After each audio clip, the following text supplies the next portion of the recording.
दुर्गा सप्तशती कवचम 4-5-6 श्लोकास् पंचमं स्कंदमातेति षष्ठं कात्यायनीति च सप्तमं कालरात्रिश्च महागौरीति चाष्टमम् पंचमं स्कंदमातेति षष्ठं कात्यायनीति च सप्तमं कालरात्रिश्च महागौरीति चाष्टमं नवमं सिद्धिदात्री च नवदुर्गा प्रकीर्तिताः ताः अनबेकु ओके ताः अनबेड्री उक्तान्येतानि नामानि ब्रह्मणैव महात्मना नवमं सिद्धिदात्री च नवदुर्गा प्रकीर्तिताः उक्तान्येतानि नामानि ब्रह्मणैव महात्मना अग्निना दह्यमानस्तु शत्रुमध्ये गतो रणे विषमे दुर्गमे चैव भयार्ता शरणं गताः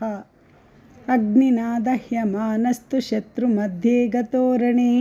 विषमे दुर्गमे चैव भयार्ता शरणं गताः पंचमं स्कंदमातेति षष्ठं कात्यायनीति च सप्तमं कालरात्रिश्च महागौरीति चाष्टमं नवमं सिद्धिदात्री च नवदुर्गाः प्रकीर्तिताः उक्तान्येतानि नामानि ब्रह्मणैव महात्मना अग्निना दह्यमानस्तु शत्रुमध्ये गतो रणे विषमे दुर्गमे चैव भयार्ताः शरणं गताः दुर्गा सप्तशती कवचम 7-8-9 श्लोकास् न तेषां जायते किंचिदशुभं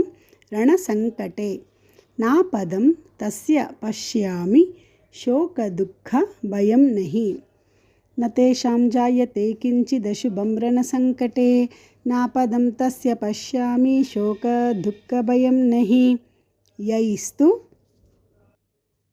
ಅದು ಯೈಸ್ತು ಅನ್ನಬೇಕು ಐ ಅನ್ನಬಾರ್ದು ಯಾಗೆ ಏಗೆ ಐಕಾರ ಅಲ್ಲ ಅದಕ್ಕೆ ಯೈಸ್ತು ಭಕ್ತ್ಯಾ ಸ್ಮೃತಾ ನೂನಂ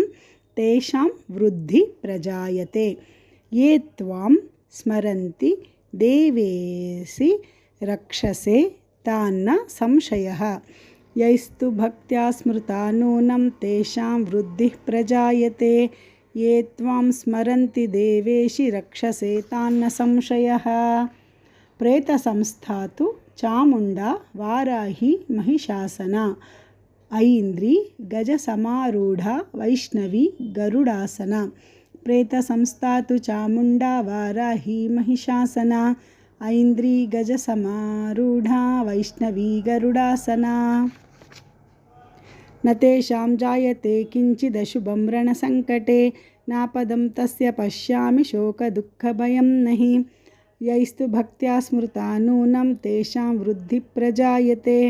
ये त्वां स्मरन्ति देवेशि रक्षसे तान्न संशयः प्रेतसंस्थातु चामुण्डा वाराही महिषासना ऐन्द्री गजसमारूढा वैष्णवी गरुडासना।